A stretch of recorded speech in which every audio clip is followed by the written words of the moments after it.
किसान आंदोलन को खत्म करवाने की कोशिशों में जुटी सरकार ने फिर से एक बार किसान संगठनों को बातचीत के लिए प्रस्ताव भेजा।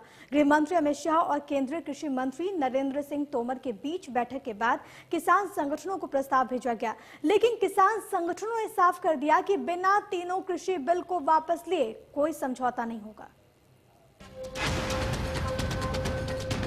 कृषि कानूनों के खिलाफ दिल्ली को हर ओर से घेरने की रणनीति बना रहे किसानों का प्रदर्शन खत्म करवाने की कोशिश में जुटी केंद्र सरकार बैठक पर बैठक कर रही। गृह मंत्री अमित शाह और केंद्रीय कृषि मंत्री नरेंद्र तोमर ने एक के बाद एक दो बैठक कर किसानों को प्रस्ताव भेजा कि सरकार किसानों से बिना शर्त बात करने को तैयार है, लेकिन किसान सरकार के इस प्रस्ताव को मानने से इनकार कर रहे हैं। प्रेस कॉन्फ्रेंस कर किसान संगठनों ने साफ किया कि जब तक तीनों कानून वापस नहीं लिए जाते तब तक कोई समझौता नहीं होगा और किसान आर पार की लड़ाई लड़ेंगे।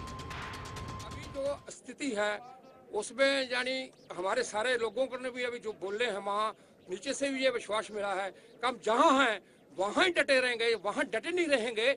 ऐसे आगे भी प्लान करेंगे, आज रात को भी करेंगे, कल फिर सुबह करेंगे कि आगे कैसे बढ़ना है और इसको पीछे जाने का नहीं है। और ना ही ऐसा कोई कंडीशन जैसे हमें लगे कि वो फंसा रहे हैं हमें, वो मानने वाले हैं। हमारा नॉन नेगोशिएबल बात है, जो नॉन नेगोशिएबल बात है उस पर बातचीत ही नहीं करते हैं।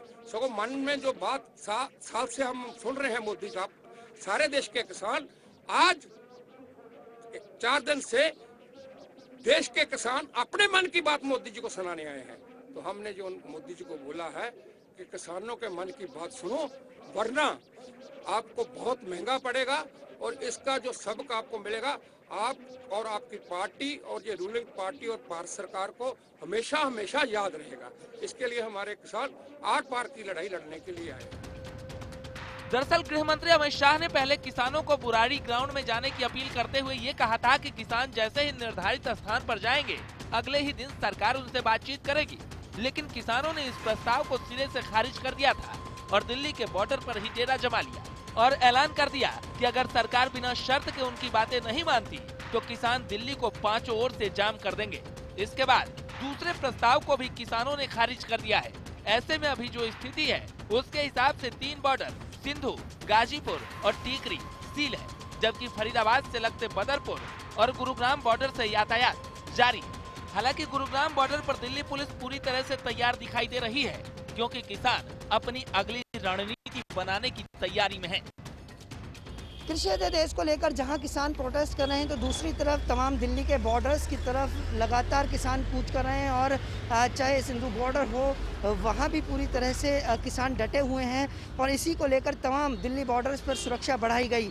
और इसके साथ साथ दिल्ली गुरुग्राम बॉर्डर पर भी जिस तरह की स्थिति बनी, क्योंकि जो वाहन हैं यहाँ पूरी तरह से कह सकते हैं कि जो चेकिंग है उसको बढ़ाई गई, जिसके चलते बड़ी संख्या में यहाँ वाहनों की कतार लग गई। और इसके साथ साथ अब ये जो ट्रक्स खड़े हैं मिट्टी से भरे हुए ट्रक्स हैं, क्योंकि आपातकालीन स्थिति में इन्हीं ट्रक्स का प्रयोग लगातार दिल्ली पुलिस कर रही है। इन्हें रोड के बीच में खड़ा कर दिया जाता है, जिससे जो किसान है वो अपने ट्रैक्टर के मार्फत अंदर एंट्री ना कर पाएँ। और इसी को मद्देनज़र रखते हुए दिल्ली पुलिस की तरफ से बड़ी संख्या में इन मिट्टी के भरे ट्रकों को यहाँ खड़ा किया है, क्योंकि जिस तरह से लगातार किसान चेतावनी दे रहे हैं कि दिल्ली बॉर्डर पर वो हर दिल्ली बॉर्डर पर एंट्री करेंगे, उनको एंट्री नहीं करने दी जाएगी तो वहीं बैठकर अपना प्रदर्शन करेंगे। तो इसके बीच दिल्ली पुलिस ने सुरक्षा को मद्देनज़र रखते हुए फ़िलहाल इन मिट्टी से भरे ट्रक्स को यहाँ खड़ा किया है।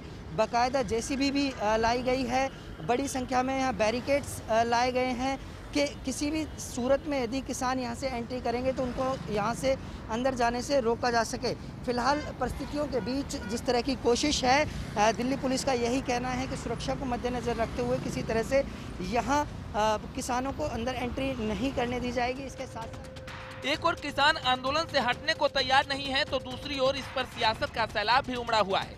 प्रदेश के गृह मंत्री अनिल विज ने कहा कि सरकार के प्रस्ताव को किसानों को मानना चाहिए, क्योंकि किसान खेत में ही अच्छे लगते हैं। देखिए, अब ये जो धरती पुत्र हैं, किसान हैं, जो दिल्ली की बॉर्डर पर जाकर बैठे हुए हैं, जिनको बातचीत का न्योता बार बार दिया जा रहा है, अब ये डेडलॉक ख़त्म होना चाहिए, जल्दी वार्ता होनी चाहिए। इसमें किसी भी प्रकार का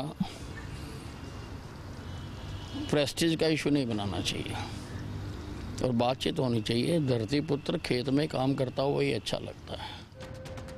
तो विधानसभा स्पीकर ज्ञानचंद गुप्ता ने भी साफ किया कि किसानों की समस्या का समाधान टेबल पर बैठकर ही होगा।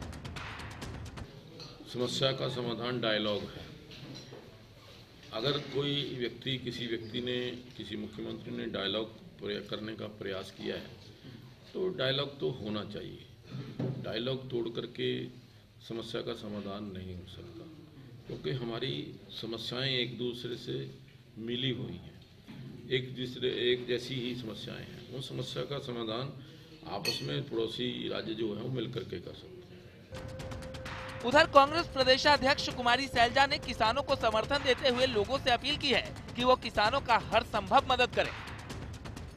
मेरा आग्रह है आप सभी से कि हमारे अन्नदाता के साथ कंधे से कंधा मिलाएं, उसकी आवाज को बुलंद करें। Speak up for farmers. हम सरकार से मांग करते हैं, डिमांड करते हैं कि ये तीनों काले कानून फौरन वापस करें। किसानों के आंदोलन को खत्म करने की सरकार की कोशिशें फिलहाल नाकाम होती दिखाई दे रही हैं, क्योंकि किसान संगठनों ने सरकार के दूसरे प्रस्ताव को भी मानने से इनकार कर दिया है, जिसमें बिना शर्त के बातचीत की बात अमित शाह ने कही थी।